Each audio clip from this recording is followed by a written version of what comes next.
इस high court के हुक्मनामों का रत्ती बराबर कोई असर नहीं पड़ा है, ना हमें कोई रिलीफ दी गई है। हमने सिर्फ कानूनी हकूक़ मांगे हैं और ये गुजारिश की थी कि अडियाला में शिफ्ट कर दें। तारीख़ें हमें मिल रही हैं, रिलीफ जो है वो भी नहीं मिल रहा है जो आम इंसानों को और आम कैदियों को मिलता है। शेव करने के लिए शीशा नहीं, बदबूदार कमरा और साथ में अटैच बात नहीं है। फिर ऊपर से जज साहब की रिपोर्ट के मुताबिक इन्होंने कैमरा नस्ब किया हुआ है। जो रवैया इन्होंने चेयरमैन पीटीआई के साथ इस कैद में रवा रखा है वो इंतहाई काबिल मज़म्मत है।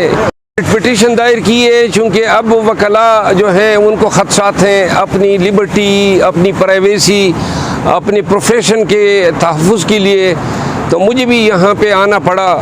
और जिसमें मैंने वज़ारत दाखिला, IG इस्लामाबाद, ये वही तमाम लोग जिन पे रोज़ाना हम PTI के लीडर्स की तरफ से केसेस करते रहते हैं, उनके ख़िलाफ़ मैंने दादरसी मांगी है कि चूँकि मुझे ख़दशात हैं और कई दफ़ा इन्होंने अटेम्प्ट किए, तो लिहाजा अदालत से मैंने प्रोटेक्शन मांगी और ऑनरेबल हाई कोर्ट ने जो है वफाकी इदारों को जो है मेरे ख़िलाफ़ किसी किस्म का एक्शन करने या गिरफ़्तारी से रोक दिया है। अगली तारीख़ जो है वो 30 अगस्त मुकर्रर हुई है, जिसके बाद देखा जाएगा कि जी ये वैसे ही हरासमेंट कर रहे हैं या कोई इन्होंने कानूनी कार्रवाइयाँ की हैं या नहीं की है। आज ही इस्लामाबाद हाई कोर्ट में तोशाखाना अपील मुकर्रर है। इस हवाले से मैंने कल ट्वीट भी की थी कि लोग ये इम्प्रेशन दे रहे हैं कि गोया अगर आज सज़ा मुअत्तल होती है तो चेयरमैन PTI जो है वो रिलीज़ होके बाहर आ जाएंगे। मैंने इस इम्प्रेशन को गलत करार दिया है, क्योंकि जब चेयरमैन PTI की अपील पहली दफ़ा डिवीज़न बेंच के सामने आई, अगर उस दिन सज़ा मुअत्तल हो जाती तो चेयरमैन PTI जो हैं वो बाहर आ जाते।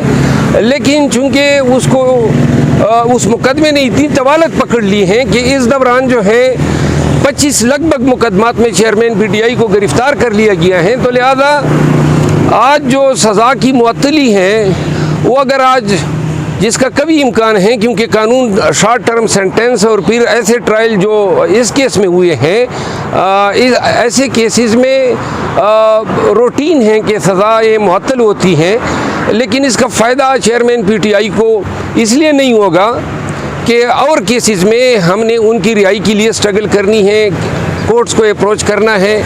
इस हवाले से एक पिटीशन आर्टिकल 184(3) के तहत direct supreme court of Pakistan में दायर हुई है, जिसकी कल समाअत मुतवक्के है। और अगर उस केस में हमें इंटरिम रिलीफ दे दिया जाता है और हालात 5 अगस्त के स्टेज पे वापस लाए जाते हैं और तमाम जो इनकी ज़मानतें खारिज की गई हैं, इन हुक्मनामों को रिवर्स किया जाता है, तो ऐसी सूरत में चेयरमैन PTI की जो रिहाई है वो बहुत जल्द मुतवक्के हैं। लेकिन फिर भी इस दौरान साइफ़र का केस रजिस्टर हुआ है, साइफ़र के मैटर को हमें फिर भी फाइट करना पड़ेगा। अच्छा, शेर अफजल मरवत साहब, आपने कहा कि तवक्को है कि इमरान खान साहब जल्द बाहर आ जाएंगे, कितने दिन मैक्सिमम लग सकते हैं? देखिए, अगर अदालत उज़्मा सुप्रीम कोर्ट ऑफ पाकिस्तान हमें इंटरिम रिलीफ देती है तो फिर तो 1 हफ़्ता 10 दिन में उनकी रिहाई हो जाएगी। अगर उसमें साइफ़र में भी हमें रिलीफ मिल जाता है तो फिर चेयरमैन PTI 1-2 दिनों में रिहा हो जाएंगे। लेकिन अगर साइफ़र चूँकि नया इशू है उसमें हमें रिलीफ नहीं दिया जाता है तो साइफ़र के मैटर में जब तक उनकी बेल नहीं होती है तब तक उनकी रिहाई मुमकिन नहीं है। अटक के एडिशनल सेशन जज ने जो दौरा किया जेल का, उन्होंने जो इंकशाफत की है इमरान खान की सुलियत के हवाले से, आप भी एक दरख्वास्त लेके गए हुए हैं, क्या कहेंगे इसके ऊपर? ये तो बड़ी 17 दिन हो गए हम यहाँ इस हाई कोर्ट में आए हैं। इस हाई कोर्ट के हुक्मनामों का रत्ती बराबर कोई असर नहीं पड़ा है, ना हमें कोई रिलीफ दी गई है। हमने सिर्फ कानूनी हकूक़ मांगे हैं और ये गुजारिश की थी कि अडियाला में शिफ्ट कर दें। तारीख़ें हमें मिल रही हैं, रिलीफ जो है वो भी नहीं मिल रहा है जो आम इंसानों को और आम कैदियों को मिलता है। शेव करने के लिए शीशा नहीं, बदबूदार कमरा اور ساتھ میں اٹیچ بات نہیں ہے. پھر اوپر سے جج صاحب کی رپورٹ کے مطابق انہوں نے کیمرہ نصب کیا ہوا ہے. جو رویہ انہوں نے چیئرمین پی ٹی آئی کے ساتھ اس قید میں روا رکھا ہے وہ انتہائی قابل مذمت ہے, غیر انسانی رویہ ہے. اور ہمیں گلہ عدالتوں سے ہیں کہ عدالتوں نے ہمیں وہ بھی نہیں دیا جس کے ہم حقدار ہیں. سائفر کیس جس قانون کے تحت رجسٹر ہوا ہے وہ کنٹروورشل ہو گیا, صدر نے اس کو نوٹیفائی نہیں کیا ہے, تو اب اس کیس کا کیا پوزیشن بنے گا جب قانون ہی نہیں ہے؟ سائفر بھی توشہ خانہ کی طرح ایک فراڈ ہے. یہ تمام مقدمات جو ہیں کوئی ان کی قانونی حیثیت نہیں ہے, ایبیوز ہے پروسیس آف لا کا. جتنے بھی مقدموں میں چیئرمین پی ٹی آئی کو ملزم نامزد کیا گیا تک لگ بھگ 188-185 مقدمات بشمول سائفر بشمول توشہ خانہ, ان سب کی قانونی حیثیت کچھ نہیں ہے.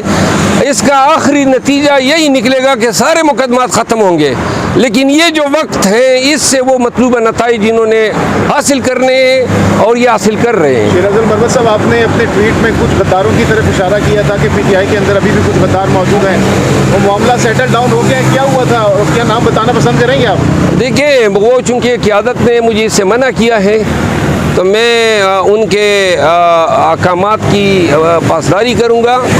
تاہم یہ فیصلہ ہوا ہے کہ یہ مسئلہ جو ہے بڑا سنجیدہ ہے اور یہ چیئرمین پی ٹی آئی کے سامنے رکھا جائے گا, وہ اس کا خود فیصلہ کرے گا. ٹوٹل جو آپ سمجھتے ہیں کہ غدار ہیں؟ دیکھیں, یہ اب چونکہ میں نے کہا کہ منع کیا گیا ہے تو لہذا مناسب نہیں ہے کہ میں اپنے جو ہمارے پارٹی میں سینئر ہیں ان کی بات کو جو ہے میں وائلیٹ کروں.